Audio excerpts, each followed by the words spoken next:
In the misty highlands of medieval Scotland, where ancient stones stood weathered by centuries of wind and rain, men gathered in the shadows of half-built cathedrals and rising castle walls. Their hands bore the calluses of chisel and hammer. Their eyes held secrets passed down through generations of craftsmen who shaped stone into soaring arches and delicate tracery. These were the stonemasons, the builders of dreams made manifest in granite and limestone, and from their practical brotherhood would emerge one of history's most enduring and mysterious organizations. The story begins not with grand conspiracy or hidden knowledge, but with the simple, honest work of men who understood that certain skills required protection, certain traditions demanded preservation. In an age when a man's craft was his lifeline, when the ability to cut a perfect joint or raise a true wall meant the difference between prosperity and starvation, the Masons formed their guilds much as other craftsmen did. Yet there was something different about these builders of cathedrals, something that set them apart from the weavers and smiths, the coopers and tanners of their time. Perhaps it was the nature of their work itself. While other craftsmen created objects that could be moved, sold and possessed, the Masons built permanence into the very landscape. Their Gothic spires reached toward heaven, their foundations delved deep into the earth, and their walls would stand for centuries, long after the hands that shaped them had returned to dust. This sense of eternal purpose, this connection to something greater than the immediate and temporal, seemed to infuse their organizations with a gravity and ceremony that transcended mere professional association. The earliest records of organized Masonic activity emerge from the 14th century, though the traditions they describe reach back much further into the mists of medieval Europe. In 1390, the Regius manuscript, written in rhyming verse, set down the legendary history and moral precepts of the craft. It spoke of geometry as the foundation of masonry, of loyalty to king and country, of honesty in dealings with masters and fellows, and of the sacred duty to protect the secrets of the craft. These were not mysterious secrets of occult knowledge, but the practical mysteries of construction, the closely guarded techniques that allowed a master mason to raise a wall that would stand for centuries or carve a column that would bear immense weight while maintaining perfect proportion and beauty. The manuscript told of Euclid teaching geometry in Egypt, of the building of Solomon's temple under the direction of Hiram Abiff, master craftsman of Tyre, and of how King Athelstan of England had granted the first charter to English masons. Whether these stories contained literal truth mattered less than their function as moral instruction, connecting the medieval craftsman to a noble lineage that stretched back to the very foundations of civilization. In these tales, the mason's trade was elevated from mere manual labor to participation in the divine act of creation itself. As the 14th and 15th centuries progressed, the masons' guilds evolved beyond their original purpose as trade associations. The great cathedral building age was drawing to a close, and with it, the demand for the specialized skills of the operative masons. Gothic architecture was giving way to Renaissance styles that required different techniques, and the centralized workshops where masons had traditionally learned their craft were dispersing. Yet the organizations themselves persisted, their meetings becoming less focused on purely practical matters and more concerned with the moral and philosophical dimensions of their ancient craft. In Scotland, this transformation took on particular significance. The political upheavals of the 15th and 16th centuries, the constant warfare between England and Scotland, and the religious turmoil of the Reformation created an atmosphere in which traditional institutions were under constant threat. The Masonic lodges, with their emphasis on loyalty, discretion, and mutual support, provided a haven of stability in uncertain times. More importantly, they began to admit members who were not working stonemasons, men drawn to the moral teachings and fraternal bonds that masonry offered rather than to its practical applications. These accepted or speculative masons, as they came to be known, were often men of education and social standing. landowners and merchants, clergymen and lawyers who found in the ancient ceremonies and moral precepts of the craft something that spoke to their spiritual and intellectual needs. The transformation was gradual, almost imperceptible at first, but by the early 17th century, lodges in Scotland were regularly admitting non-operative members, and the character of Masonry was beginning its evolution from trade guild to philosophical society. The process accelerated during the 17th century, particularly in England, where the political and religious upheavals of the Civil War period created new demands for organizations that could provide fellowship and mutual support across traditional boundaries of class and religion. The old certainties were crumbling. King Charles I had been executed, the monarchy abolished, the established church disrupted, and traditional social hierarchies called into question.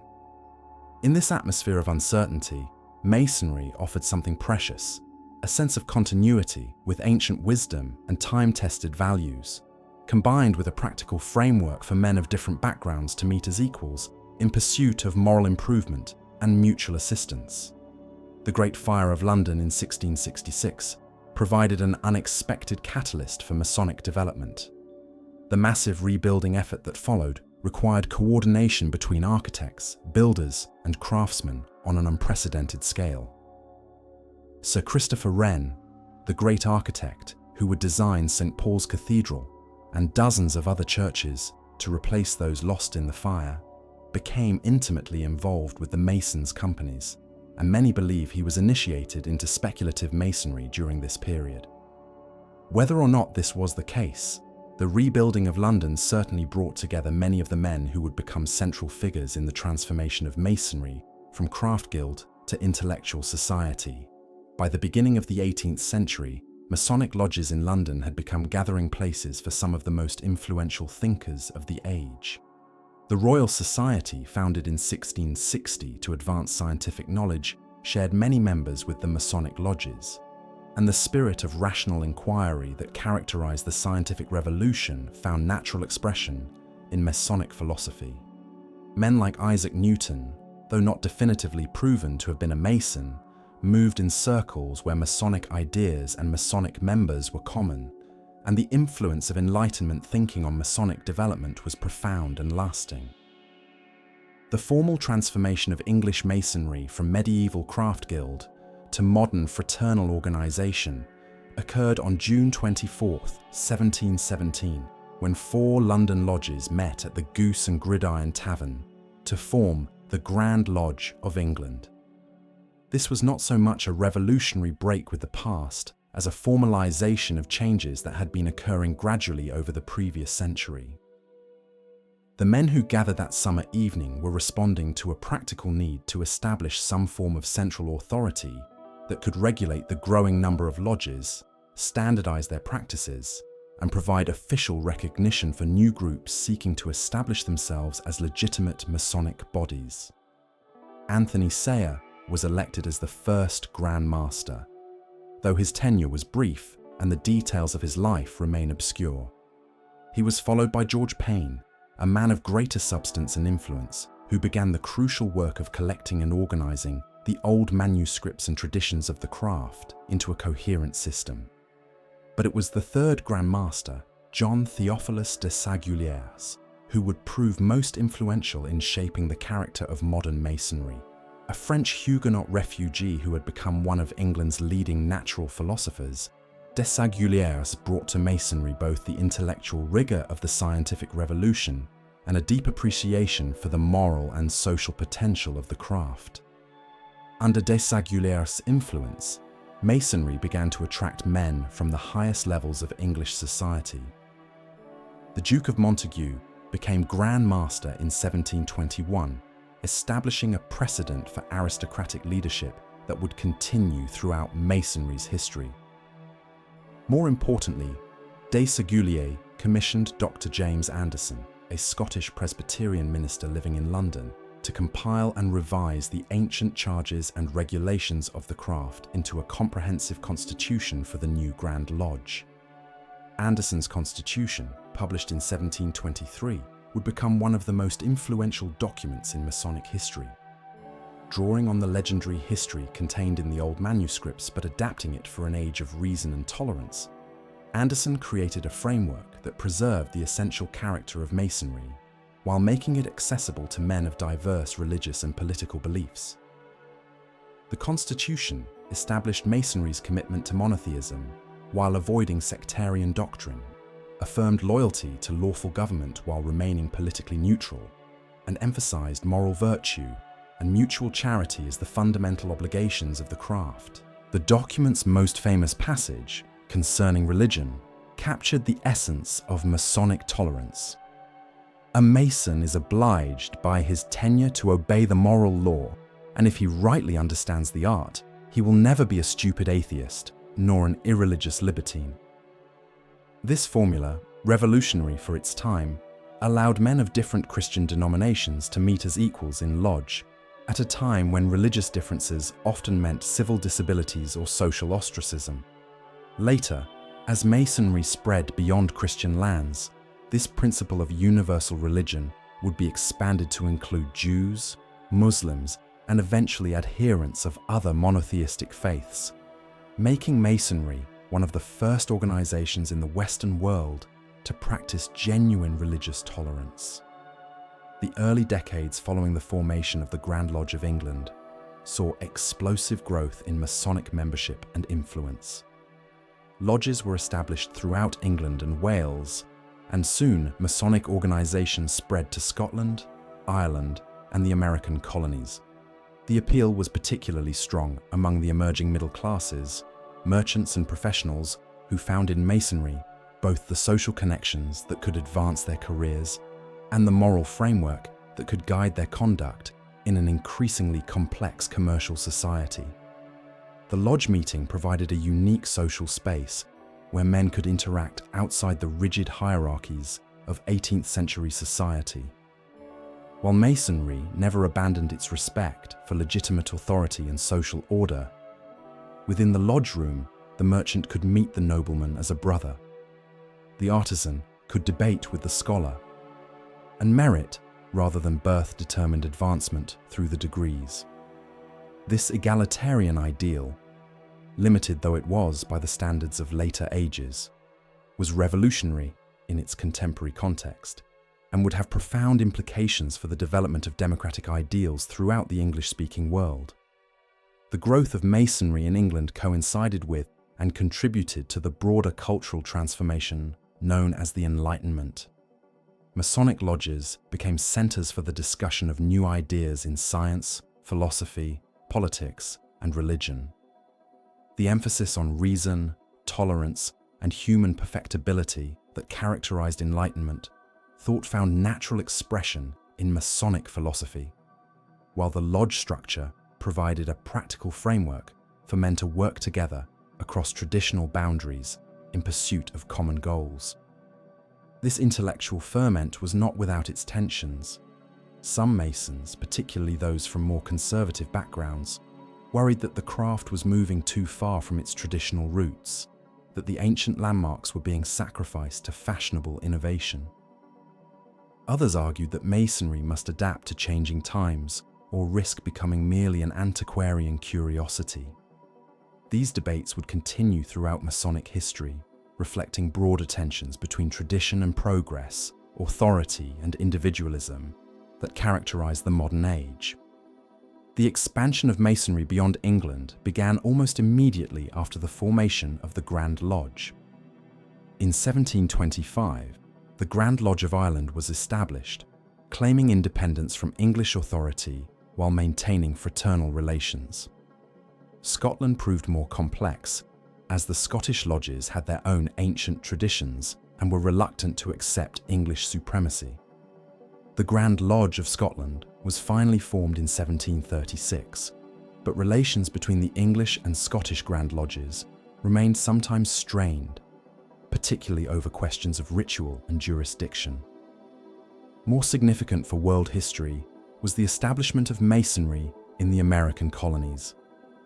The first American lodge was established in Philadelphia in 1731, and Masonic organizations spread rapidly throughout the colonies.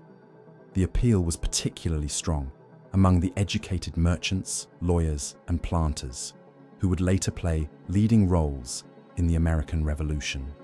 Names like Benjamin Franklin, George Washington, Paul Revere, and John Hancock appear on early Masonic membership rolls, and Masonic lodges provided important networks for communication and coordination during the growing crisis with Britain. The relationship between Masonry and the American Revolution has been the subject of much speculation and some exaggeration, but there is no doubt that Masonic principles and Masonic connections played significant roles in the revolutionary movement. The Masonic emphasis on natural law, individual rights, and resistance to arbitrary authority provided intellectual justification for colonial grievances against British rule. The network of Masonic lodges provided secure meeting places and communication channels for revolutionary organizers. Most importantly, the Masonic ideal of brotherhood transcending traditional boundaries helped forge the sense of American identity that made revolution possible. Benjamin Franklin, perhaps the most famous American Mason of the colonial period, exemplified the connection between Masonic ideals and revolutionary principles. Initiated into Masonry in 1731, Franklin served as Grand Master of Pennsylvania and remained an active Mason throughout his long career as printer, scientist, philosopher, and statesman. His commitment to religious tolerance, his belief in human perfectibility through education and moral improvement, his dedication to public service and charitable works, all reflected Masonic values adapted to American circumstances. Franklin's involvement in establishing the first public library in America, the first fire company, the first hospital, and the academy that would become the University of Pennsylvania, demonstrated the practical application of Masonic principles to social improvement. His scientific investigations, his diplomatic service during the Revolution and afterward, and his role in drafting the Constitution all reflected the Masonic ideal of the enlightened citizen working for the betterment of humanity. George Washington's Masonic career began in 1752 when he was initiated into the lodge at Fredericksburg, Virginia. Throughout his military and political career, Washington maintained his Masonic connections and frequently drew on Masonic networks for support and advice.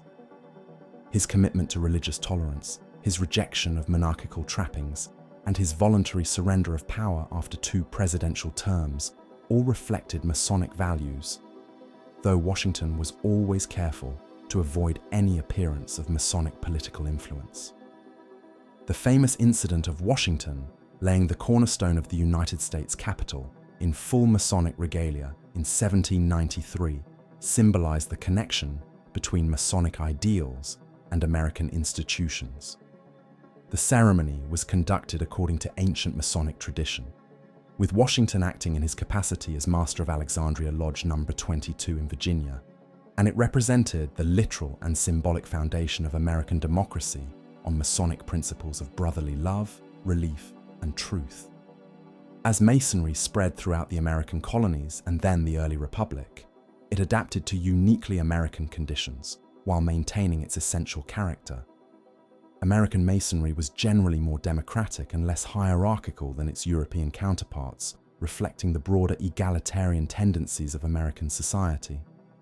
At the same time, American Masonry faced unique challenges, particularly the question of slavery and racial inclusion that would eventually divide the American craft as it divided American society. The exclusion of African Americans from mainstream American Masonry led to the formation of separate Masonic organizations, beginning with Prince Hall Masonry in 1775. Prince Hall, a free black man in Boston, petitioned for Masonic membership and was refused by the local American lodge. He and 14 other free black men were then initiated by a British military lodge, and after the Revolution, they received a charter from the Grand Lodge of England to form African Lodge No. 459. This began a separate tradition of African American Masonry that continues to the present day, maintaining Masonic principles while serving the particular needs of the black community in America. The establishment of Prince Hall Masonry highlighted both the universal appeal of Masonic ideals and the limitations of Masonic practice in a society marked by racial prejudice.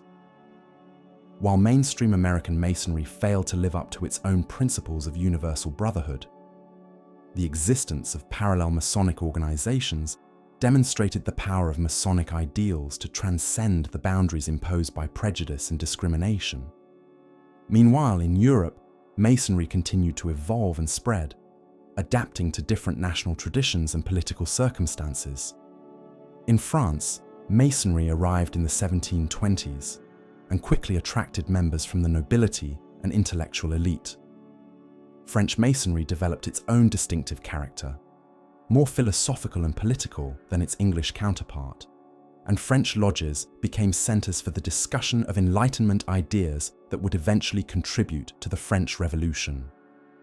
The Marquis de Lafayette, hero of both the American and French revolutions, exemplified the international character of Masonic ideals. Initiated into Masonry during his service in the American Revolution, Lafayette maintained his Masonic connections throughout his career and saw Masonic principles as universal values that transcended national boundaries. His gift to George Washington of the key to the Bastille symbolized the connection between Masonic brotherhood and the cause of human liberty. French Masonry also developed distinctive higher degrees beyond the basic 3 degrees of entered apprentice, fellow craft, and master mason that characterized English Masonry. These additional degrees, often called the Scottish Rite, though they were largely French in origin, explored deeper philosophical and mystical themes, drawing on traditions from Christian mysticism, Jewish Kabbalah, Islamic philosophy, and ancient Egyptian religion. While these higher degrees never replaced the fundamental 3 degrees as the heart of Masonry, they provided opportunities for deeper study and reflection for those Masons seeking more esoteric knowledge. The development of higher degrees reflected broader tensions within 18th century Masonry between rational and mystical approaches to the craft. The rationalist tradition, strongest in England and America, emphasized Masonry's moral teachings and social functions while viewing its ancient legends as useful allegories rather than literal history. The mystical tradition, stronger in continental Europe, saw Masonry as preserving genuine ancient wisdom and sought to recover the secret knowledge of past civilizations through intensive study and ceremonial practice. These tensions came to a head in the career of the Count of Saint-Germain, one of the most mysterious figures of 18th century European society. Claiming to possess the secret of eternal life and profound knowledge of ancient mysteries, Saint-Germain moved through European courts and Masonic lodges, attracting followers and generating controversy wherever he went. Whether he was a genuine mystic, a clever charlatan, or something in between remains unclear, but his influence on continental Masonry was considerable, reinforcing the attraction of esoteric studies and mystical practices that would distinguish European Masonry from its Anglo-American counterparts.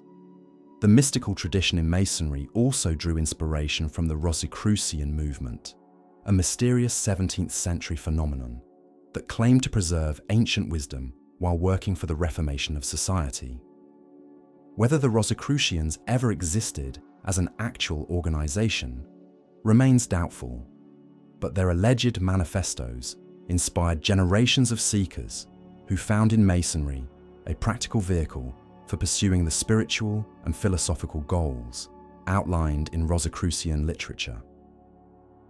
The connection between Masonry and Rosicrucianism was strongest in Germany, where Masonic lodges often included Rosicrucian study groups, and where several prominent Masons claimed Rosicrucian initiation. The most famous of these was the Baron von Hund, who in 1751 established the Rite of Strict Observance, claiming that true Masonry had been preserved by the Knights Templar and that he had received authority from mysterious, unknown superiors to reform Masonic practice according to ancient Templar traditions. The Templar legend became one of the most persistent and influential themes in continental European Masonry. According to this tradition, When the Knights Templar were suppressed by King Philip IV of France and Pope Clement V in 1307, the surviving knights fled to Scotland, where they were protected by Robert the Bruce and where they transmitted their secret knowledge to the Scottish stonemasons. This knowledge was then preserved through the Masonic lodges and eventually revealed to worthy initiates through the higher degrees. Whether this legend contained any historical truth was less important than its psychological and symbolic power. The Templars represented the ideal of the warrior monk, the man of action who was also a seeker after spiritual truth, and their tragic fate at the hands of corrupt church and state authorities provided a compelling narrative of martyrdom in the cause of knowledge and justice. For Masons living under absolute monarchies and established churches that often suppressed free inquiry, the Templar legend offered both inspiration and warning. The influence of Templar themes was particularly strong in German Masonry, where lodges of the strict observance spread throughout the German states during the mid-18th century. The system attracted many prominent figures, including several ruling princes who saw in Masonic organization a means of maintaining communication and cooperation across the fragmented political landscape of the Holy Roman Empire. However, the strict observance system contained the seeds of its own destruction. The Baron von Hund had promised that the mysterious unknown superiors would eventually reveal themselves and provide the true secrets of the order. But as years passed without any such revelation, doubt and dissatisfaction grew among the membership. The situation came to a head at the Congress of Wilhelmsbad in 1782, where representatives of various Masonic systems met to attempt a reconciliation of their differences. The Congress of Wilhelmsbad marked a turning point in European Masonry. The delegates rejected the Templar legend as historically unfounded and abandoned the claim that Masonry possessed secret knowledge derived from ancient sources. Instead, they endorsed a more rationalistic approach that emphasized Masonry's moral teachings and charitable works, while acknowledging that its ancient legends were symbolic rather than historical. This rationalistic turn reflected the broader influence of the Enlightenment on European thought, but it also created new tensions within Masonry. Some Masons, particularly those attracted to mystical studies, felt that the craft was abandoning its spiritual dimension in favor of mere moralism. Others worried that without the attraction of secret knowledge, Masonry might lose its appeal and decline into irrelevance. These concerns proved prescient in France, where Masonry became increasingly politicized during the Revolutionary period. Many French Masons supported the early phases of the Revolution, seeing in its ideals of liberty, equality, and fraternity the practical application of Masonic principles. However, as the revolution became more radical and violent, Masonic lodges found themselves in an increasingly precarious position. The Catholic Church, which had opposed Masonry from its earliest days, used the revolution as evidence of Masonic subversion and atheistic conspiracy. In 1738, Pope Clement XIII had issued the bull In Eminenti, condemning Masonry and forbidding Catholics from joining Masonic lodges. This condemnation was renewed and strengthened by subsequent popes, creating a fundamental conflict between Masonic and Catholic principles that would persist for centuries. The papal opposition to Masonry was based on several factors. Masonry's requirement of oaths sworn outside church authority, its practice of religious tolerance that seemed to minimize doctrinal differences, its emphasis on natural reason as a guide to truth, and its apparent secrecy that aroused suspicion of heretical or subversive activities. While individual Catholics continued to join Masonic lodges despite papal prohibition, the official hostility of the Church created significant obstacles to Masonic development in Catholic countries. The French Revolution intensified these tensions. While many French Masons initially supported revolutionary ideals, the radical phase of the Revolution, with its attacks on organized religion and traditional authority, created difficulties for an organization that emphasized both religious belief and loyalty to lawful government. The execution of King Louis XVI in 1793 was particularly traumatic for French Masonry, as the king had been a patron of several Masonic lodges and many prominent Masons had served in his government. The terror that followed saw the suppression of Masonic lodges, along with other voluntary associations, deemed potentially subversive. Many prominent Masons were executed or fled the country, and Masonic organization in France was effectively destroyed.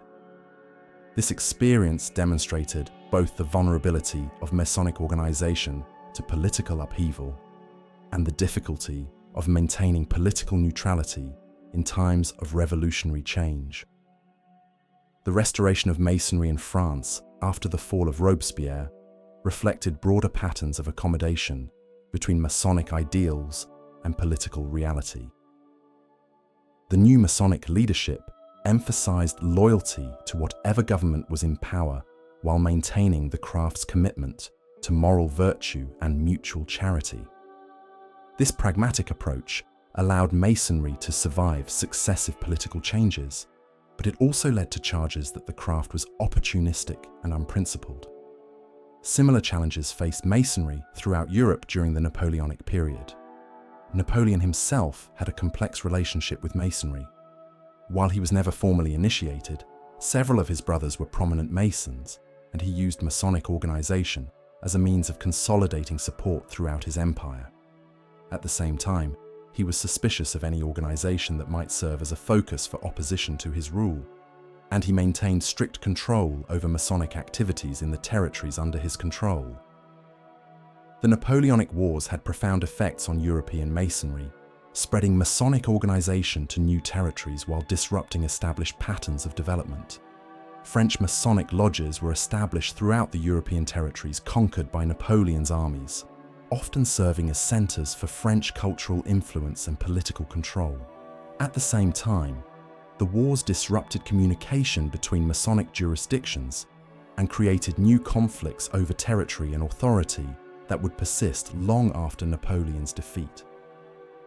In Britain, Masonry continued to develop throughout this period, though it faced new challenges from religious revival and political reaction.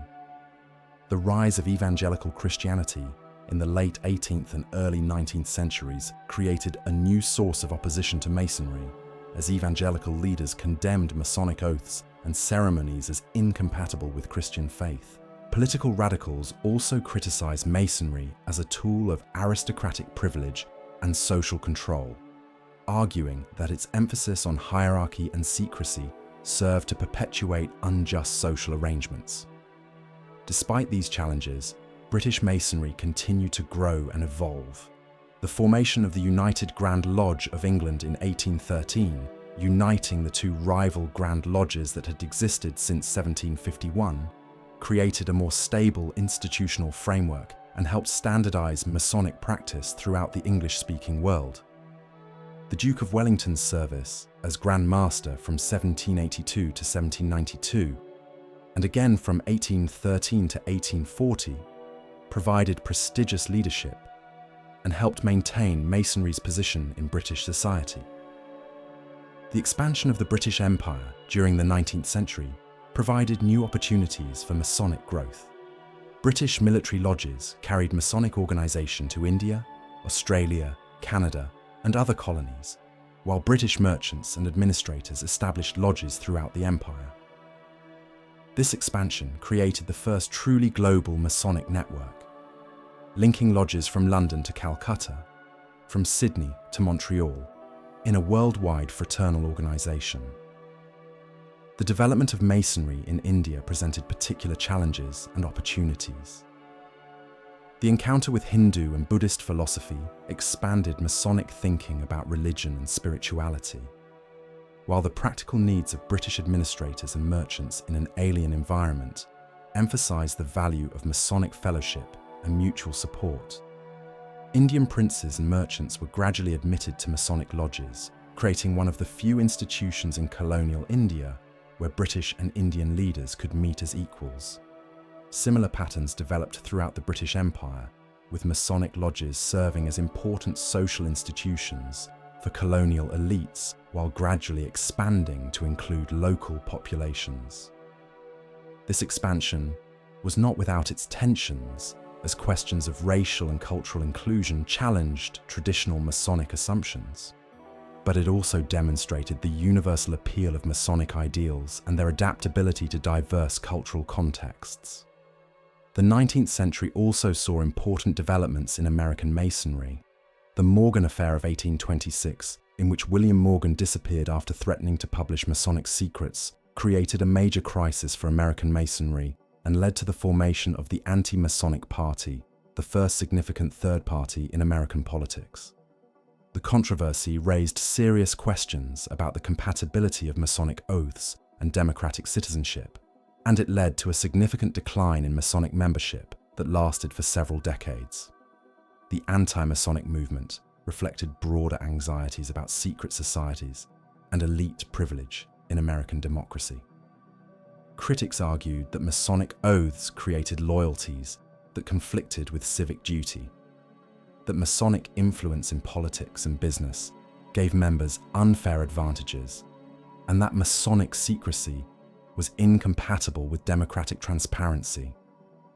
These criticisms forced American Masonry to defend its principles and practices more vigorously and to emphasize its commitment to lawful government and public virtue. The defense of Masonry during the anti-Masonic period helped clarify Masonic principles and demonstrated the resilience of Masonic organization in the face of sustained criticism. American Masonic leaders emphasized that Masonic oaths never conflicted with civic duties, that Masonic charity and mutual support were consistent with American values of voluntary association and mutual aid, and that Masonic secrecy protected ceremonial traditions rather than political conspiracies. The recovery of American Masonry from the anti-Masonic crisis was gradual, but eventually complete. By the 1840s, membership was growing again, and Masonic organization was expanding westward with the American frontier. The California Gold Rush of 1849 saw the establishment of numerous Masonic lodges throughout the gold fields, providing stability and fellowship for men far from their homes and families. The American Civil War presented the most severe test of Masonic principles in American history. Masonic lodges existed on both sides of the conflict, and Masonic brothers found themselves fighting against each other in a war that threatened to destroy the Union. The Masonic commitment to political neutrality was impossible to maintain in a conflict that divided families and communities, and Masonic organization inevitably reflected the broader divisions of American society. Yet even during the Civil War, Masonic bonds sometimes transcended political divisions. Stories were told of Masonic recognition on battlefields leading to the protection of wounded enemies, of Masonic lodges in occupied territories maintaining their meetings despite political differences, and of Masonic charity extending to the families of brothers on both sides of the conflict. These stories, whether literally true or not, reflected the Masonic ideal of brotherhood transcending political division. The post-Civil War period saw explosive growth in American Masonry as veterans from both armies joined lodges in unprecedented numbers. The shared experience of war, the need for fellowship and mutual support in the difficult years of Reconstruction, and the general expansion of fraternal organizations during the Gilded Age all contributed to Masonic growth. By 1900, American Masonry had become a major social institution, with lodges in every state and territory, and membership reaching into the hundreds of thousands. This growth brought new challenges, as well as opportunities. The expansion of Masonic organization required more systematic administration and coordination between lodges and Grand Lodges. The development of Masonic charity, from informal mutual aid to organized philanthropic programs, required new institutional structures and professional management. Most importantly, the increasing diversity of American society raised questions about Masonic inclusion and exclusion that would continue to challenge the craft. The treatment of racial minorities remained the most persistent challenge to American Masonic ideals. While Prince Hall Masonry continued to grow and develop as a parallel organization for African Americans, mainstream American Masonry remained largely segregated, reflecting broader patterns of racial discrimination in American society. Similar issues arose with regard to Native Americans, Asian immigrants, and other minority groups, creating ongoing tensions between Masonic principles and social practice. The late 19th century also saw the development of Masonic appendant bodies, organizations that required Masonic membership but pursued specialized interests and activities.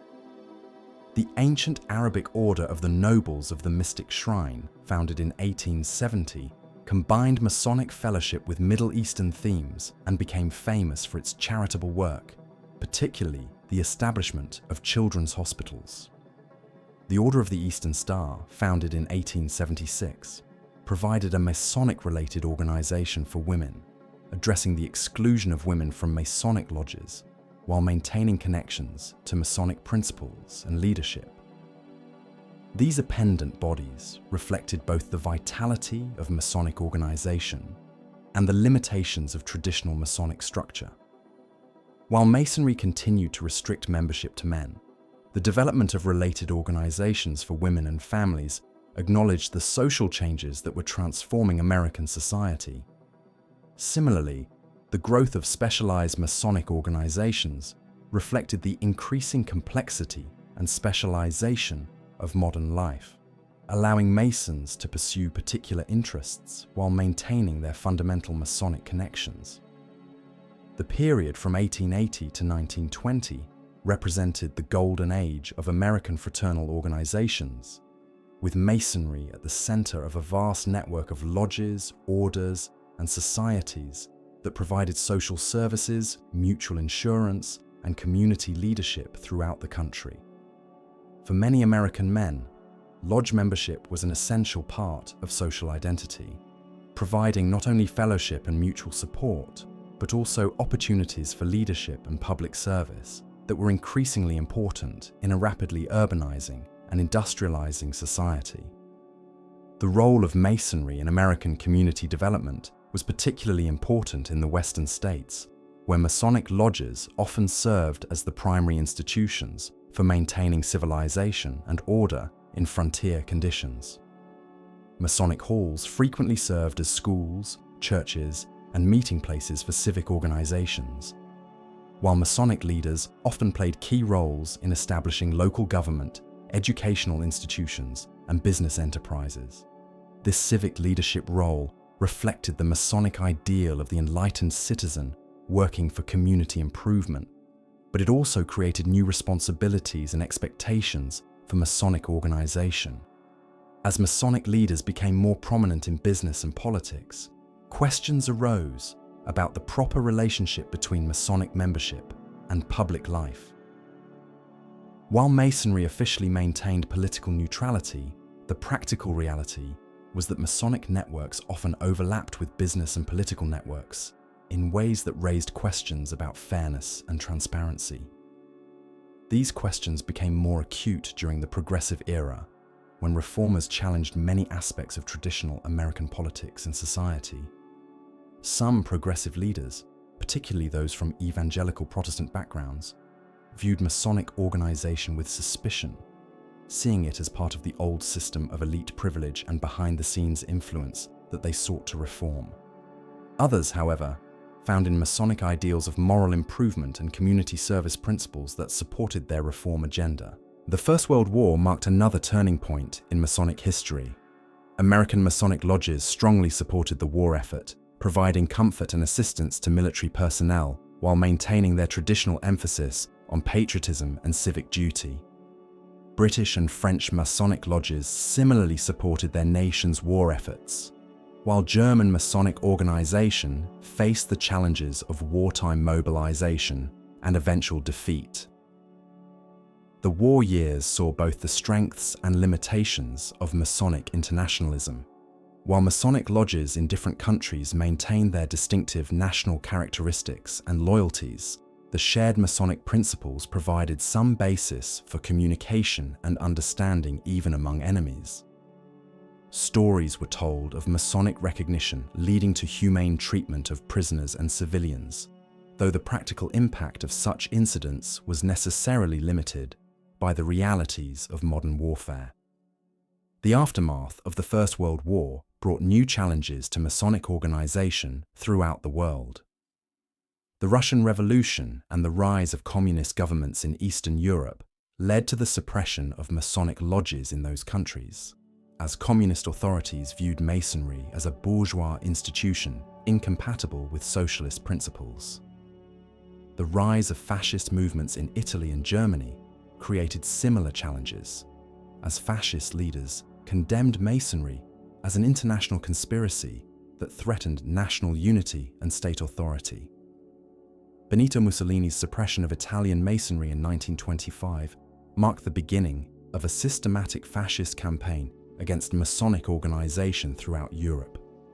The Nazi persecution of German Masons was even more severe, with Masonic lodges banned, Masonic libraries and archives destroyed, and individual Masons subjected to imprisonment and persecution, along with other opponents of the Nazi regime. The fascist persecution of Masonry reflected broader totalitarian hostility to independent voluntary associations, but it also drew on older anti-Masonic traditions that portrayed Masonry as a secretive international conspiracy. The Protocols of the Elders of Zion, the notorious anti-Semitic forgery, often linked Masonic and Jewish conspiracies in ways that provided pseudo-intellectual justification for persecution of both groups. The response of Masonic organization to fascist persecution varied by country and circumstance. In some cases, Masonic leaders attempted to accommodate authoritarian demands by emphasizing patriotic loyalty and abandoning international connections. In others, Masonic organization went underground, maintaining clandestine networks that sometimes contributed to resistance movements. Many individual Masons found themselves forced to choose between their Masonic principles and their personal safety, a choice that tested the practical meaning of Masonic commitment. The Second World War intensified these pressures, while also providing opportunities for Masonic service and sacrifice. American and British Masonic lodges again strongly supported their nation's war efforts, while Masonic networks in occupied Europe sometimes provided channels for resistance and mutual aid. The liberation of concentration camps revealed the extent of Nazi persecution of Masons, along with other victims of totalitarian oppression. The post-war period brought both opportunities and challenges for Masonic recovery and development. In Western Europe and North America, Masonic organization recovered relatively quickly, benefiting from the general prosperity and social stability of the post-war boom. Veterans returning from military service joined Masonic lodges in large numbers, seeking fellowship and community involvement that could help them readjust to civilian life. However, the social changes of the post-war period also created new challenges for Masonic organization. The growth of suburbanization and automobile culture changed patterns of community life, making traditional neighborhood-based lodge organization less relevant to many Americans. The expansion of higher education and professional opportunities created new forms of social networking that competed with fraternal organizations for members' time and loyalty. The civil rights movement of the 1950s and 1960s forced American Masonry to confront its own history of racial exclusion in new ways. As American society struggled with questions of integration and equality, Masonic organization could no longer ignore the contradiction between its principles of universal brotherhood and its practice of racial segregation. The gradual integration of some American Masonic jurisdictions began during this period, though progress was slow and uneven, and the parallel existence of Prince Hall Masonry continued to reflect the persistence of racial division in American society. The changing role of women in post-war society also challenged traditional Masonic assumptions. As women entered the workforce in unprecedented numbers and gained greater social equality, the exclusively male character of Masonic organization seemed increasingly anachronistic. While Masonry maintained its traditional restriction of membership to men, the growth of Masonic-related organizations for women reflected the need to adapt to changing social realities. The 1960s brought particularly intense challenges to Masonic organization, as the decade's emphasis on youth culture, social rebellion, and questioning of traditional authority directly contradicted Masonic values of respect for tradition, hierarchy, and established institutions. The generation gap that characterized the decade was particularly pronounced in Masonic lodges, where elderly members found it difficult to relate to younger Americans who were rejecting many of the social conventions that Masonry represented. The decline in Masonic membership that began during the 1960s reflected broader changes in American social life. The growth of television and other forms of home entertainment reduced participation in community organizations. Increased geographic mobility weakened traditional community ties. The expansion of professional and recreational opportunities provided alternatives to fraternal involvement. Most fundamentally, the questioning of traditional institutions that characterized the decade extended to Masonic organization along with other established social forms. Yet even during this period of decline, Masonic organization demonstrated remarkable resilience. While total membership fell significantly from its post-war peak, many lodges adapted successfully to changing circumstances. The emphasis shifted from quantity to quality of membership, with greater attention to Masonic education and the development of meaningful programs that could attract and retain committed members.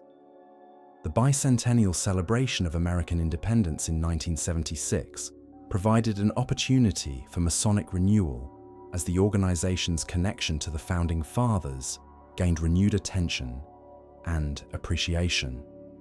The prominent role of Masonic leaders in the American Revolution became a source of pride and identity for American Masons, while the Masonic principles of the founding generation seemed relevant to contemporary discussions of American values and purposes.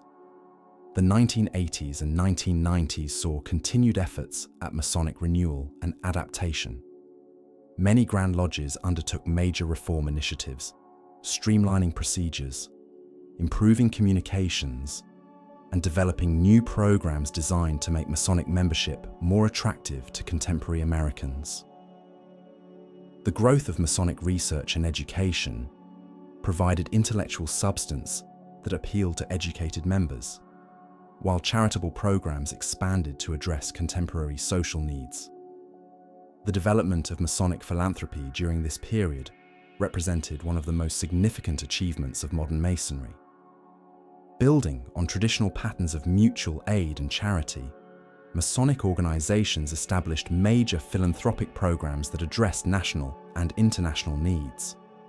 The Scottish Rite's support for research into childhood speech disorders, the Shrine's Children's Hospitals, and various Grand Lodge charitable foundations demonstrated the practical application of Masonic principles to contemporary social problems. These philanthropic efforts helped maintain Masonic relevance and public respect during a period when membership was declining and public understanding of Masonic purposes was often limited. The visible good works of Masonic charity provided concrete evidence of Masonic values in action, while the professional management of these programs demonstrated Masonic adaptation to modern standards of organizational effectiveness.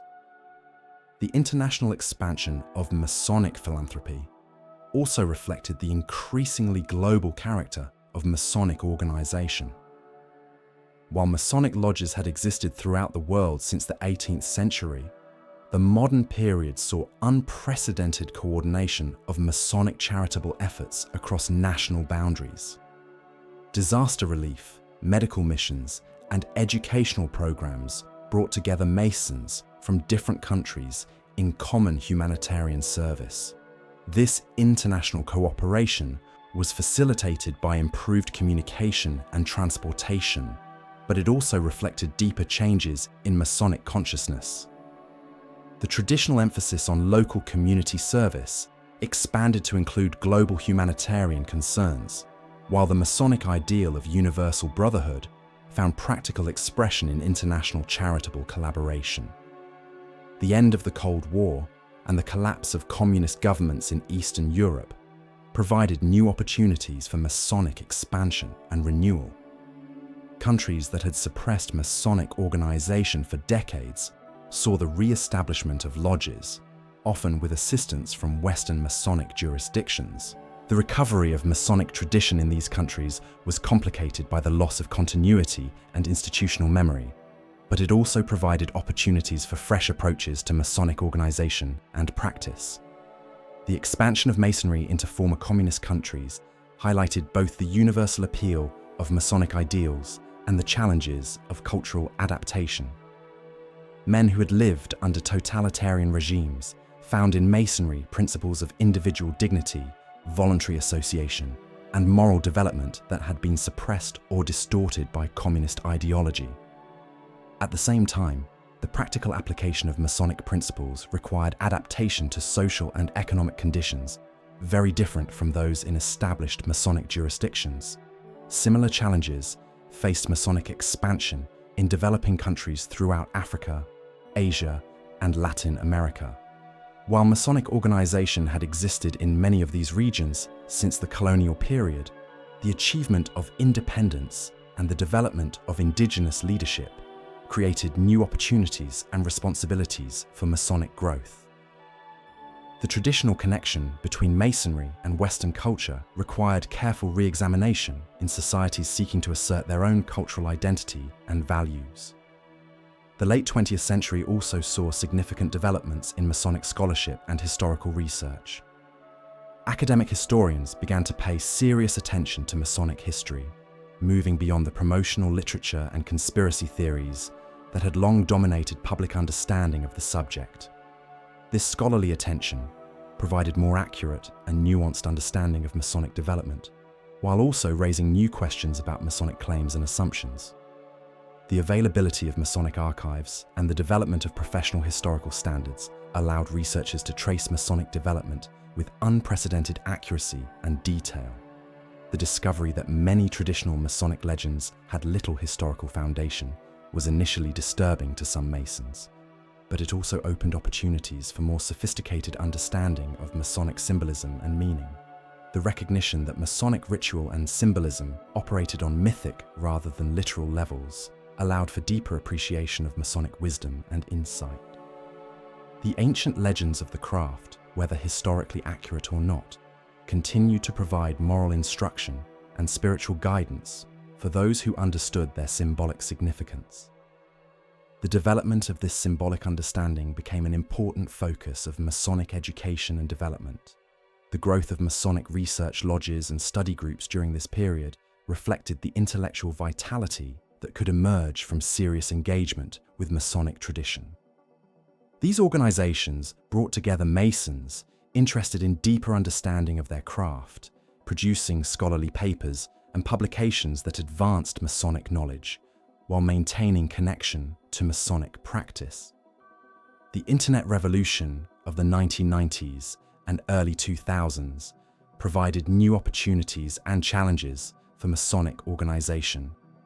Online communication allowed Masons from different jurisdictions to share information and experiences in unprecedented ways, while Masonic websites and discussion forums created new forms of Masonic community and education. At the same time, the Internet also provided platforms for anti-Masonic conspiracy theories and misinformation that complicated public understanding of Masonic purposes and activities. The challenge of maintaining Masonic privacy and tradition in an age of instant global communication required careful consideration of fundamental Masonic principles. While Masonry had never been a secret society in the sense of hiding its existence or membership, the traditional discretion about Masonic proceedings and the gradual revelation of Masonic knowledge through degree work seemed increasingly difficult to maintain in an environment where information could be instantly shared worldwide. Different Masonic jurisdictions responded to these challenges in various ways. Some embraced new technologies enthusiastically, using websites and social media to promote Masonic activities and attract new members. Others maintained more traditional approaches, emphasizing the importance of personal relationships and face-to-face interaction in Masonic development. Most found middle ground, using new technologies to enhance traditional Masonic activities while maintaining essential elements of Masonic practice and tradition. The early 21st century brought both opportunities and challenges that tested Masonic adaptability and resilience. The September 11, 2001 terrorist attacks in the United States created a renewed appreciation for traditional values of patriotism, community service, and mutual support that aligned well with Masonic principles. Many lodges saw increased interest and membership as Americans sought meaningful ways to contribute to their communities and express their commitment to democratic values. At the same time, the increasing religious and cultural diversity of American society created new questions about Masonic religious requirements and cultural assumptions. The traditional requirement of belief in a supreme being, while interpreted broadly, still excluded some potential members whose spiritual beliefs did not conform to theistic categories. Similarly, Masonic ceremony and symbolism, rooted in Judeo-Christian tradition though intended to be universal, sometimes seemed foreign or inappropriate to members from other cultural backgrounds. These challenges were not unique to American Masonry, but reflected broader questions facing Masonic organization worldwide. In Europe, increasing secularization and religious indifference made traditional Masonic religious requirements seem less relevant to many potential members. In Asia and Africa, the encounter between Masonic traditions rooted in Western culture and indigenous spiritual and social traditions required careful navigation and mutual adaptation. The response to these challenges varied significantly among different Masonic jurisdictions. Some maintained strict adherence to traditional requirements and practices, arguing that Masonic principles were universal and timeless and should not be compromised to accommodate contemporary fashions. Others embraced more inclusive approaches, interpreting traditional requirements more broadly and adapting ceremonial practices to reflect cultural diversity.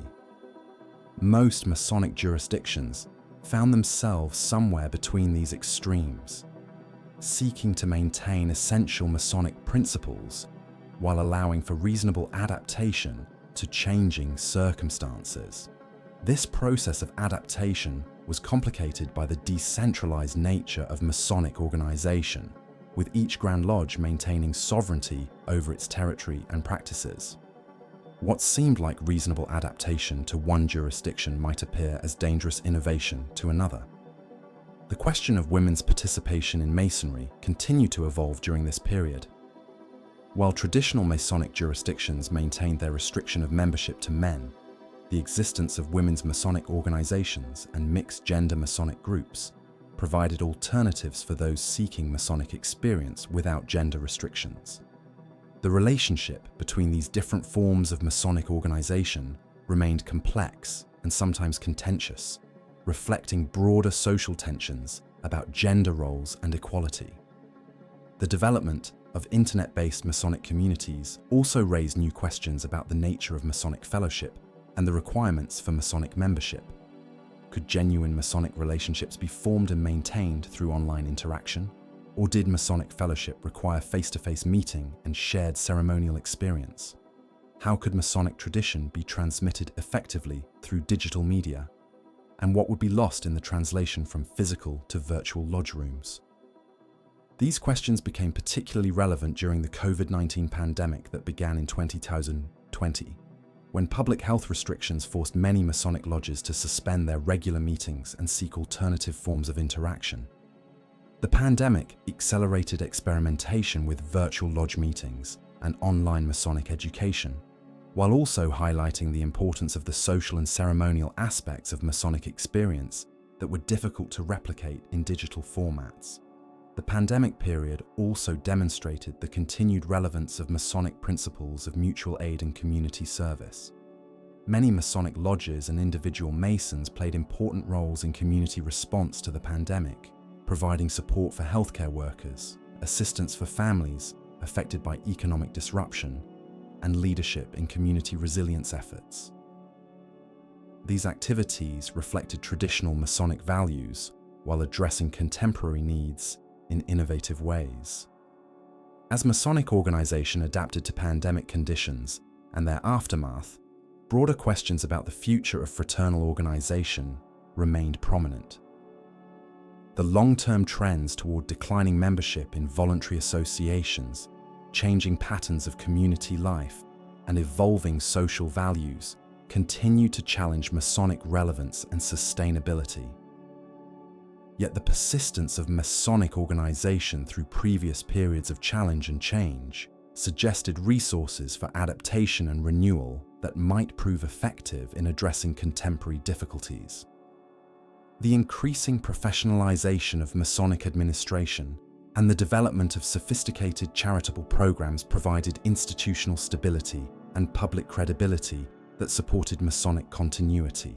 The growth of Masonic research and education created intellectual resources that could attract educated members and provide meaningful content for Masonic programs. Most importantly, the fundamental Masonic principles of brotherly love, relief, and truth continued to address basic human needs for fellowship, mutual support, and moral guidance that transcended particular historical circumstances.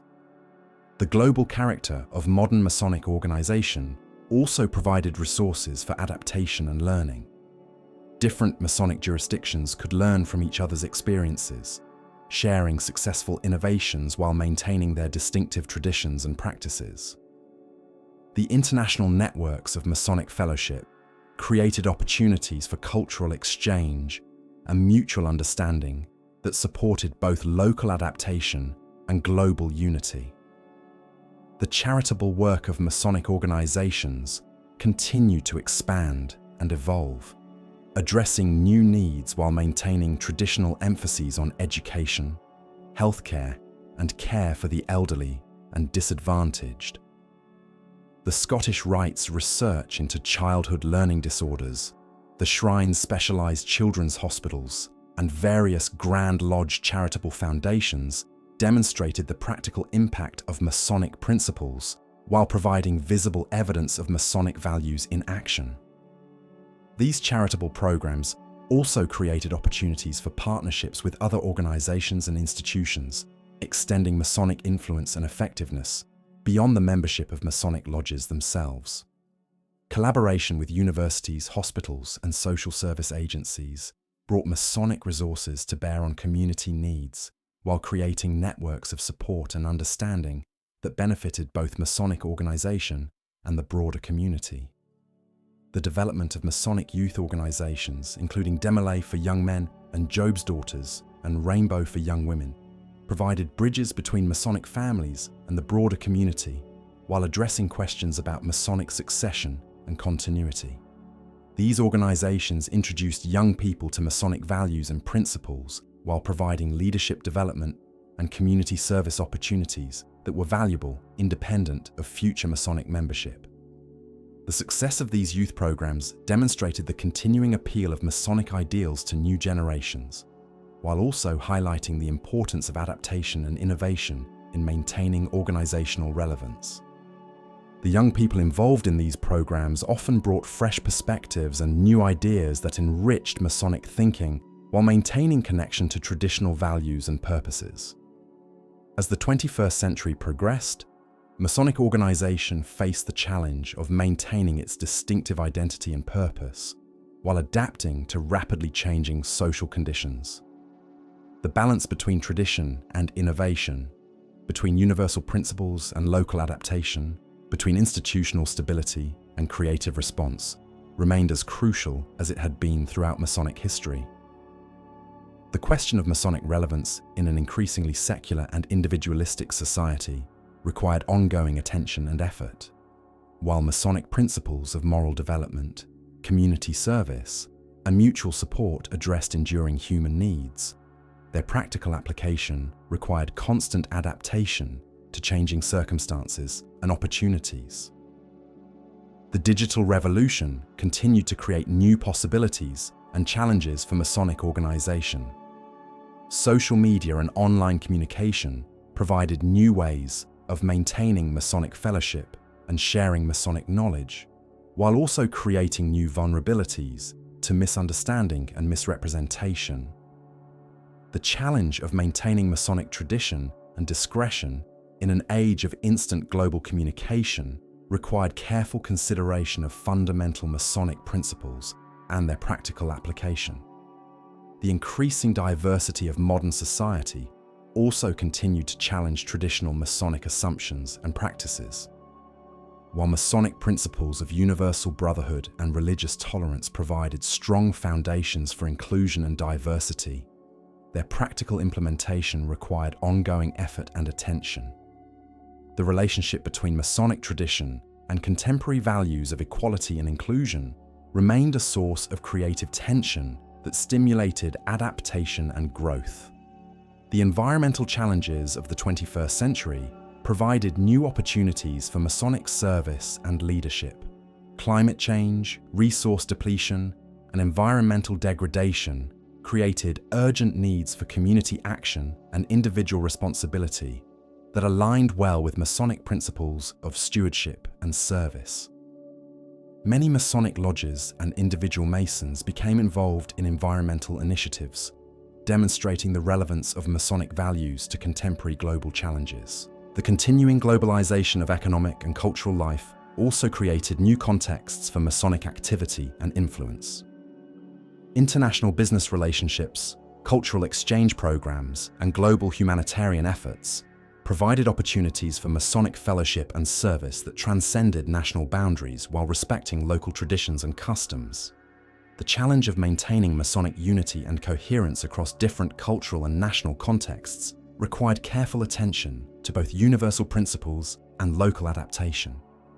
The development of international Masonic organizations and conferences provided forums for communication and coordination, while the sovereignty of individual Grand Lodges ensured respect for local traditions and circumstances. As Masonic organization approached the 300th anniversary of the formation of the First Grand Lodge in 1717, the lessons of history provided both inspiration and guidance for future development. The remarkable persistence of Masonic organization through periods of growth and decline, persecution and acceptance, tradition and innovation, demonstrated the enduring appeal of Masonic ideals and the adaptability of Masonic institutions. The stories of individual Masons who had contributed to their communities and nations while maintaining their Masonic commitments provided models of engaged citizenship and moral leadership that remained relevant to contemporary challenges. From the founding fathers of the American Republic to the builders of modern democracies around the world, Masons had demonstrated the practical application of Masonic principles to public service and social improvement. The intellectual tradition of Masonic philosophy, from the Enlightenment thinkers who shaped early Masonic development to the contemporary scholars who continued to explore Masonic meaning and significance, provided resources for understanding and articulation that could guide future development. The symbolic language of Masonic ritual and the moral teachings of Masonic tradition continue to offer wisdom and insight for those willing to engage seriously with their meaning and application. The charitable tradition of Masonic organization, from the mutual aid societies of medieval craft guilds to the sophisticated philanthropic programs of modern Masonic bodies, demonstrated the practical expression of Masonic values in service to human need. The hospitals and schools, the research programs, and disaster relief efforts, the scholarships and social services supported by Masonic charity provided tangible evidence of Masonic commitment to human welfare and community improvement. The fellowship tradition of Masonic brotherhood, from the intimate bonds formed in small lodge meetings to the global networks of Masonic friendship and support, addressed fundamental human needs for belonging and mutual understanding that transcended particular historical circumstances. The experience of men from different backgrounds meeting as equals in pursuit of moral improvement and mutual service continued to provide valuable lessons for democratic citizenship and civil society. The ceremonial tradition of Masonic ritual, from the simple working tools of operative stonemasons to the elaborate allegories of speculative masonry, preserved ancient wisdom about human nature and moral development in forms that could speak to contemporary experience. The gradual revelation of Masonic knowledge through degree work, the emphasis on personal responsibility and character development, and the integration of intellectual understanding with emotional commitment provided a framework for lifelong learning and growth. As the modern era drew toward its close and new centuries beckoned, Masonic organization faced the eternal challenge of remaining faithful to its essential principles while adapting to changing circumstances and opportunities. The balance between continuity and change, between tradition and innovation, between local identity and universal values, remained as crucial and as difficult as it had been throughout Masonic history. The 21st century brought with it technological advances that the medieval stonemasons could never have imagined. Yet the fundamental questions that had driven men to seek Masonic fellowship remained unchanged. In an age of social media and digital connection, the need for genuine human fellowship and meaningful community became more pressing rather than less. The superficial connections of online networking could not replace the deep bonds formed through shared commitment to moral principles and mutual service that characterize Masonic brotherhood. The development of artificial intelligence and automated systems created new questions about the nature of human work and purpose that resonated with ancient Masonic themes. If machines could perform many of the tasks that had traditionally defined human labor and craftsmanship, what remained distinctively human? The Masonic emphasis on character development, moral reasoning, and service to others provided frameworks for understanding human dignity and purpose that transcended the particular technologies of any age. The globalization of economic and cultural life created both opportunities and challenges for Masonic expansion and adaptation. International business relationships brought Masons from different countries into closer contact, while global humanitarian crises required coordinated responses that could benefit from Masonic networks of fellowship and trust.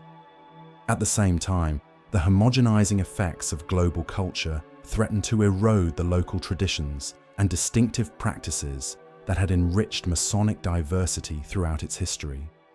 The response of Masonic leadership to these challenges reflected both the wisdom accumulated through centuries of adaptation and the continuing vitality of Masonic principles. Rather than retreating into defensive traditionalism or embracing uncritical modernization, thoughtful Masonic leaders sought to identify the essential elements of Masonic experience that must be preserved while finding creative ways to express those elements in contemporary forms.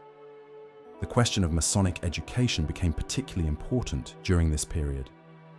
As the general level of education in society increased and access to information expanded dramatically, Masonic education needed to provide more than basic moral instruction or historical information. Modern Masons, often highly educated professionals, sought intellectual substance and spiritual depth that could engage their minds while nurturing their souls. The development of Masonic research lodges and study groups provided one response to this need, creating forums for serious scholarly investigation of Masonic history, philosophy, and symbolism. These organizations produced research papers and publications that advanced understanding of Masonic tradition while making that knowledge accessible to practicing Masons. L. Wilmshurst, who explored the spiritual dimensions of Masonic symbolism, and Albert Pike, whose interpretations of the Scottish Rite degrees influenced generations of American Masons, provided models for the integration of scholarly research and Masonic practice. The growth of university courses and academic programs devoted to the study of fraternal organizations, including Masonry, created new opportunities for scholarly investigation and public understanding. Historians like Margaret Jacob, who explored the connections between Masonic development and Enlightenment thought, and social scientists like Robert Putnam, who analyzed the role of fraternal organizations in building social capital, provided analytical frameworks that enhanced understanding of Masonic significance beyond the Masonic community itself. This scholarly attention also helped address persistent misconceptions and conspiracy theories about Masonic purposes and activities. The availability of serious historical research based on archival evidence and analytical rigor provided alternatives to the sensationalized accounts and speculative theories that had long dominated popular understanding of Masonry.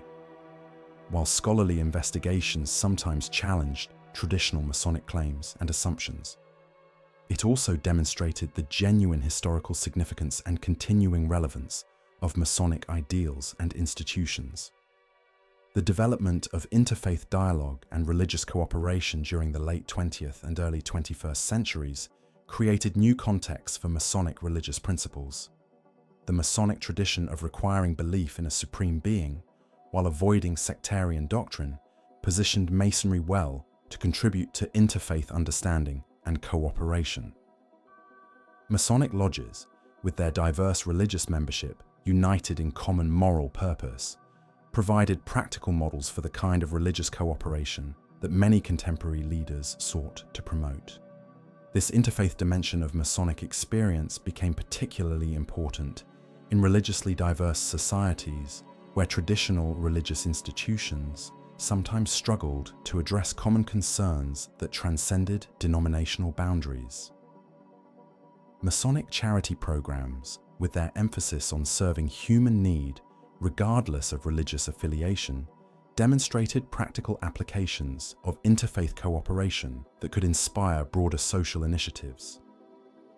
The relationship between Masonic principles and democratic governance continued to evolve as new nations achieved independence and established democratic institutions.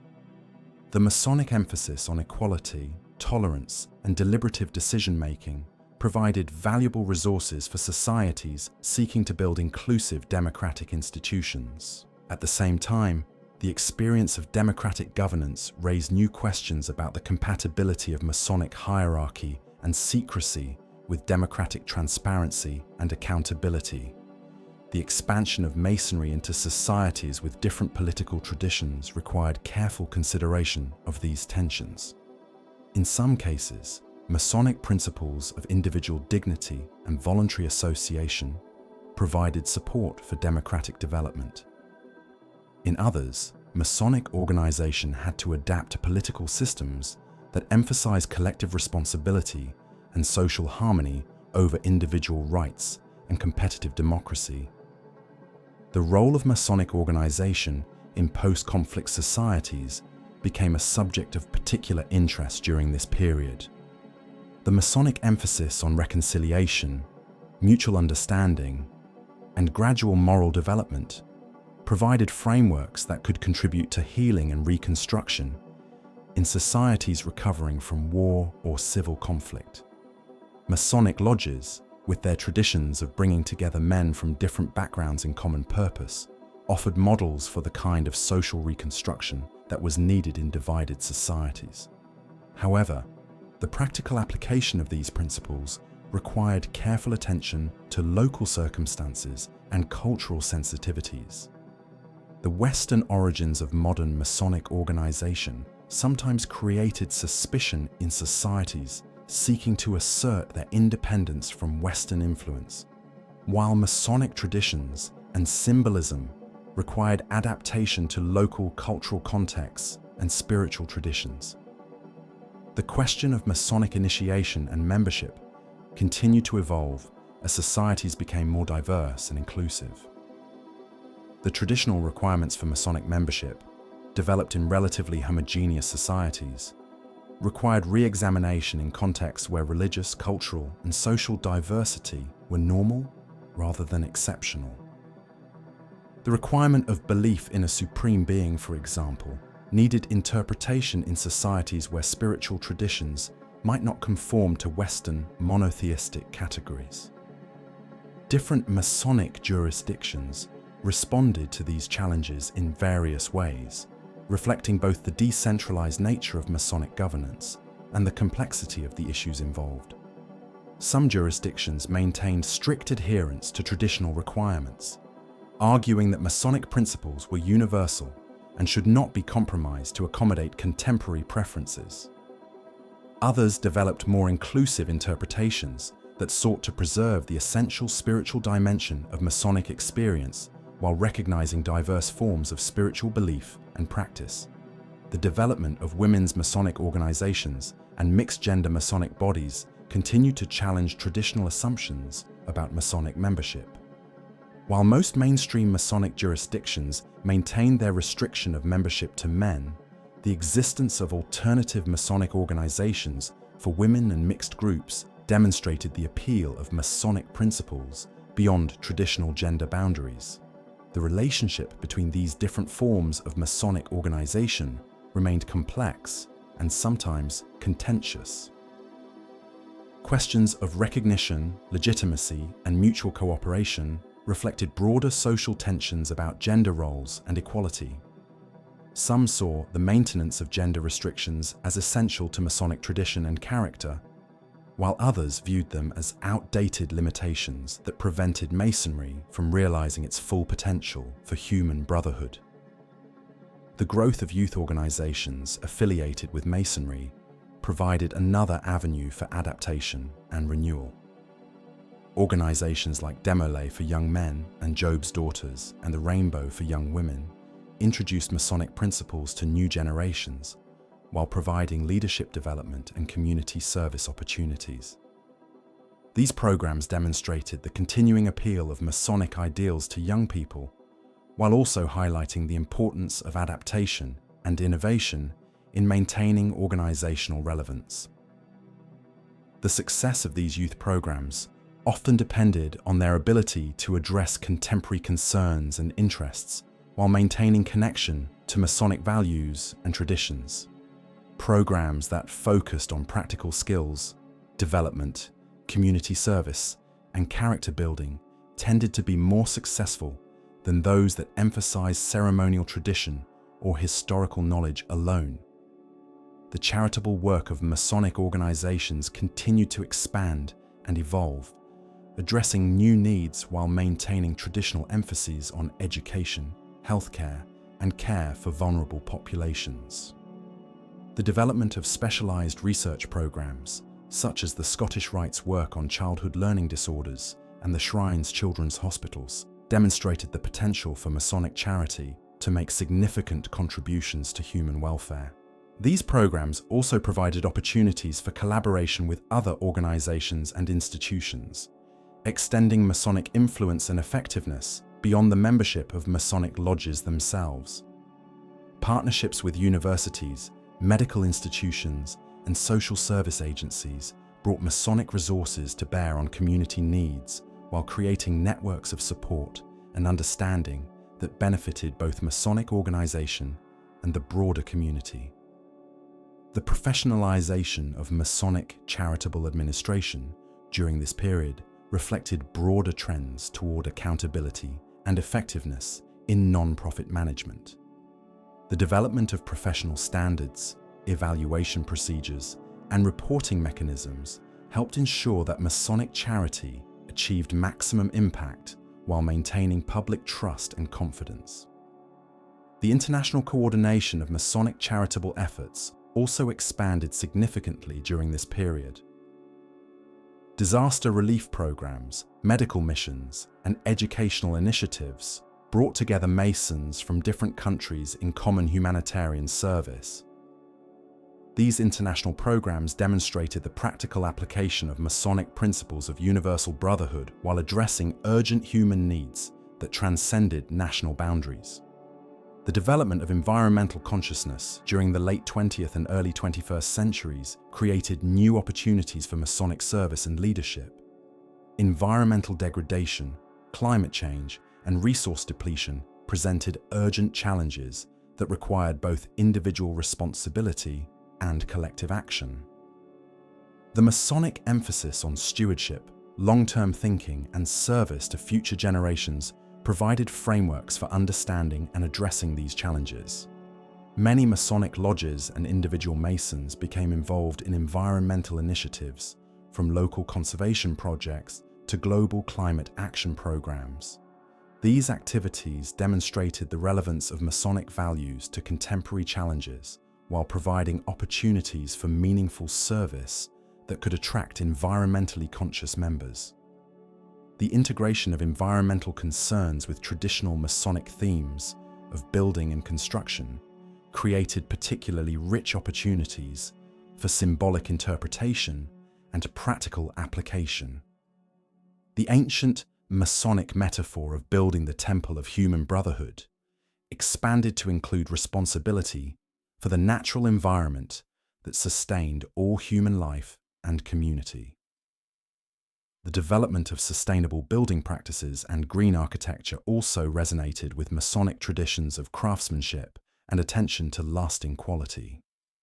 Modern Masons involved in construction and architecture found in environmental sustainability new expressions of the ancient Masonic commitment to building structures that would endure and serve future generations. The question of Masonic leadership in the modern world required ongoing attention as social expectations and leadership models evolved. The traditional Masonic emphasis on hierarchy and deference to authority needed reconciliation with contemporary expectations for participatory decision-making and shared leadership. The Masonic ideal of the wise master guiding the lodge through moral instruction and personal example required adaptation to contexts where authority was increasingly questioned and leadership was expected to be collaborative and transparent. The development of leadership education and training programs within Masonic organization provided one response to these challenges. Programs that combined traditional Masonic wisdom with contemporary leadership theory and practice helped prepare Masons for effective leadership both within and beyond Masonic organization. The example of Masonic leaders in various fields of endeavor provided models for the integration of Masonic principles with professional and civic responsibility. Business leaders who applied Masonic principles of integrity and service to their commercial activities, political leaders who brought Masonic values of tolerance and deliberation to public service, and community leaders who used Masonic networks and resources to address local needs all demonstrated the continuing relevance of Masonic formation to contemporary leadership challenges. The relationship between Masonic organization and technological innovation continued to evolve as new technologies created new possibilities and challenges. The development of virtual reality and augmented reality technologies raise questions about the future of Masonic ceremony and initiation. Could the profound personal transformation that Masonic ritual was intended to facilitate be achieved through digital simulation? Or did it require physical presence and shared experience in actual lodge rooms? These questions became more than theoretical during the COVID-19 pandemic when public health restrictions forced many lodges to experiment with virtual meetings and online ceremonial work. The results were mixed, with some lodges finding that digital platforms could maintain fellowship and educational programs while acknowledging that the full depth of Masonic experience required physical presence and shared ritual participation. The development of blockchain and cryptocurrency technologies also raised new questions about Masonic financial management and charitable administration. The potential for decentralized, transparent financial systems aligned well with Masonic principles of accountability and trust, while also creating new possibilities for international coordination and cross-border charitable activities. At the same time, the complexity and volatility of cryptocurrency markets required careful consideration of fiduciary responsibility and risk management. Masonic treasurers and financial administrators needed to balance innovation and efficiency with prudence and security in ways that protected Masonic resources while enabling effective charitable work. The growing emphasis on mental health and emotional well-being in contemporary society created new opportunities for Masonic fellowship and support. The traditional Masonic emphasis on moral development and mutual aid provided frameworks for addressing mental health challenges that complemented professional therapeutic approaches. Masonic lodges, with their emphasis on confidentiality, mutual support, and gradual personal development, could provide supportive environments for men dealing with depression, anxiety, addiction, and other mental health challenges. The development of Masonic support programs for veterans dealing with post-traumatic stress and other service-related challenges demonstrated the practical application of Masonic principles to contemporary needs. These programs drew on both traditional Masonic resources and contemporary understanding of trauma and recovery to provide comprehensive support that addressed both practical and emotional needs. The aging of Masonic membership in many jurisdictions created both challenges and opportunities for organizational development. The concentration of membership in older age groups threatened organizational continuity, while also creating opportunities to draw on the wisdom and experience of senior members. Programs that paired experienced Masons with newer members provided mentorship and knowledge transfer while maintaining intergenerational connections. The development of emeritus membership categories and modified participation options allowed older members to remain engaged with Masonic activities while acknowledging physical limitations and changing life circumstances. These adaptations demonstrated Masonic commitment to lifelong fellowship, while recognizing the practical realities of aging and health challenges. The question of Masonic succession and leadership development became particularly important as established leaders aged and retired. The identification and preparation of younger leaders required both formal training programs and informal mentorship relationships that could transmit Masonic wisdom and experience across generational boundaries. The development of cultural competency and inclusive leadership skills became increasingly important as Masonic membership became more diverse. Leaders needed to understand and appreciate different cultural backgrounds, communication styles, and spiritual traditions while maintaining the essential unity and shared purpose that characterized Masonic fellowship. The international character of modern Masonic organization required leaders who could navigate cultural differences and language barriers while maintaining Masonic principles and practices.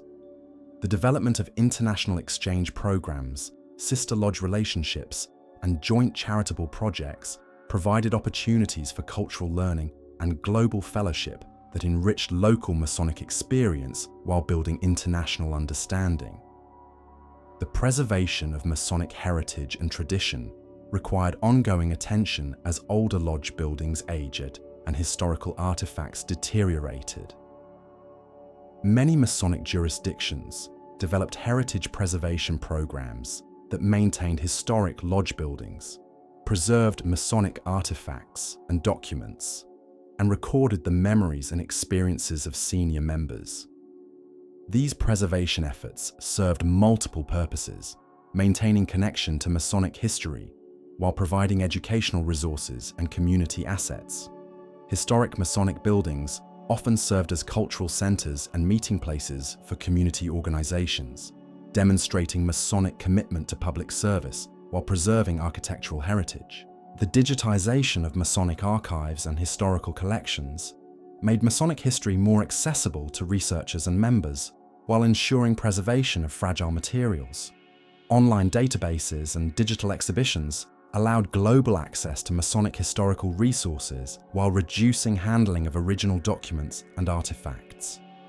The development of Masonic museums and educational centers provided opportunities for public education and outreach while preserving Masonic heritage. These institutions helped address misconceptions about Masonic purposes and activities, while demonstrating Masonic contributions to community development and cultural preservation. The question of Masonic privacy and discretion required ongoing consideration in an age of increasing transparency and information sharing. The traditional Masonic practice of maintaining confidentiality about lodge proceedings and member activities needed balance with contemporary expectations for organizational transparency and accountability.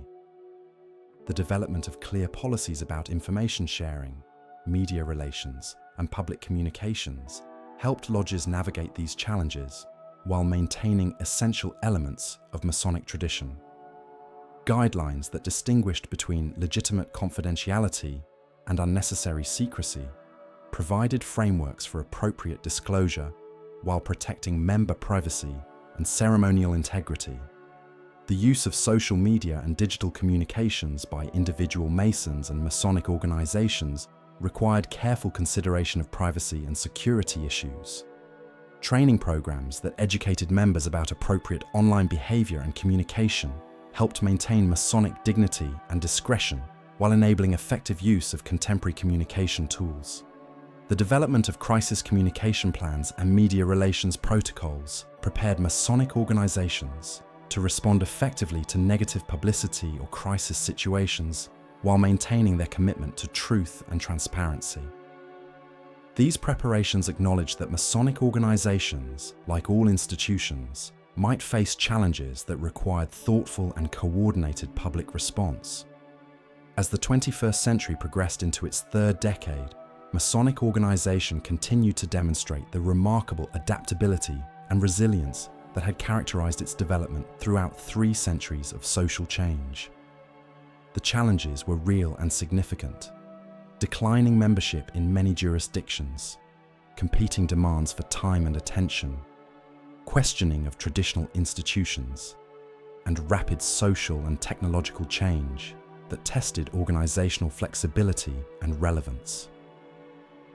Yet the resources for meeting these challenges were also substantial. Accumulated wisdom from centuries of adaptation and growth, financial resources from generations of careful stewardship, networks of fellowship and mutual support that spanned the globe, and most importantly, principles and ideals that continue to address fundamental human needs for meaning, community, and service. The story of individual Masons who had found in their Masonic experience resources for personal growth and community service provided evidence of continuing Masonic relevance. Teachers who brought Masonic principles of patience and encouragement to their classrooms, business leaders who applied Masonic values of integrity and fairness to their commercial activities, healthcare workers who drew on Masonic traditions of charity and service in caring for patients, and community volunteers who used Masonic networks and resources to address local needs all demonstrated the practical application of Masonic ideals to contemporary challenges. The diversity of these applications reflected the breadth and flexibility of Masonic principles, their capacity to provide guidance and inspiration across different vocations and circumstances. The specificity of individual applications reflected the personal character of Masonic transformation, the way that general principles became particular virtues through individual commitment and practice. The international scope of Masonic charitable work provided evidence of Masonic commitment to human welfare that transcended national boundaries and cultural differences. Disaster relief efforts that brought together Masons from different countries in common humanitarian service, educational programs that shared resources across international boundaries, and medical missions that addressed health needs in underserved communities, all demonstrated the practical expression of Masonic ideals of universal brotherhood. These international efforts also provided opportunities for cultural exchange and mutual learning that enriched Masonic experience while building global understanding. Masons who participated in international service projects often returned with expanded perspectives and deeper appreciation for both cultural diversity and human unity.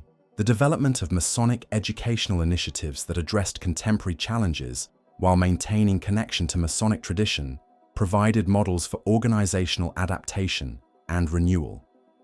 Programs that combined historical knowledge with practical skills philosophical reflection with community service, and individual development with collective action demonstrated the continuing vitality of Masonic principles and their relevance to modern concerns. The integration of contemporary knowledge and methods with traditional Masonic wisdom created opportunities for enhanced effectiveness while maintaining essential character. Scientific understanding of human psychology and social dynamics could inform Masonic education and fellowship without replacing the moral and spiritual dimensions that distinguished Masonic experience from secular training programs. The continuing evolution of Masonic ritual and ceremony reflected both the stability of essential elements and the flexibility of particular expressions. While the fundamental structure and meaning of Masonic degrees remained constant, their presentation and interpretation could be adapted to contemporary understanding and cultural context without losing their transformative power. The development of multimedia presentations, interactive learning materials, and innovative ceremonial approaches provided new ways of engaging members while preserving the essential elements of Masonic tradition. These innovations demonstrated that Masonic ceremony could embrace contemporary technology and methods while maintaining its distinctive character and purpose. The growth of Masonic research and scholarship provided intellectual resources that could attract educated members while deepening understanding of Masonic significance and meaning. Academic studies of Masonic history, philosophy, and symbolism created bodies of knowledge that enriched Masonic education while contributing to broader understanding of fraternal organization and social development. The development of Masonic libraries, research centers, and educational institutions provided infrastructure for scholarly investigation, while serving the practical needs of Masonic education and formation. These facilities demonstrated Masonic commitment to learning and knowledge, while providing resources that could benefit both Masonic members and the broader scholarly community. The final saga of Masonic development thus continued to unfold not as a conclusion, but as an ongoing chapter in a story that had begun centuries earlier with medieval craftsmen and had evolved into a global fraternity dedicated to human improvement and service. The tools had changed from chisel and square to sophisticated instruments of modern charity and education, but the fundamental purpose remained constant: the building of better men and better communities through the practical application of moral principles learned in fellowship and expressed in service. In lodge rooms around the world, whether housed in ancient stone buildings that had witnessed centuries of Masonic meetings, or in modern facilities equipped with contemporary technology, the essential work continued. Candidates still approached the lodge room door seeking light and knowledge. Members still gathered to support each other in times of need and celebration, and leaders still sought to exemplify the virtues they taught and to guide their lodges in service to their communities.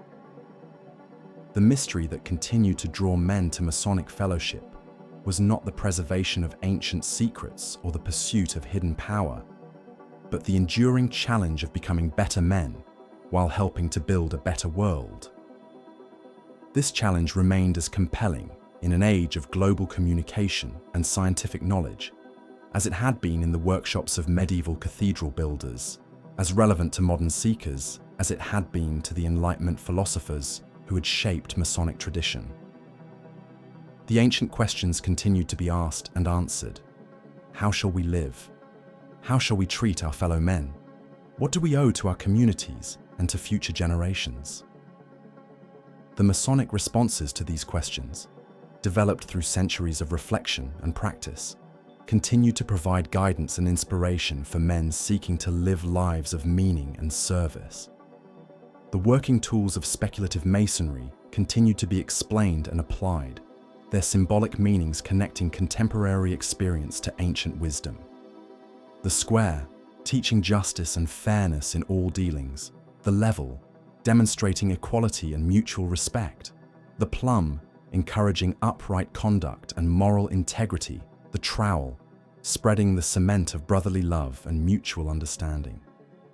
These simple tools, invested with profound meaning through generations of Masonic teaching, continued to provide practical guidance for ethical living and community service.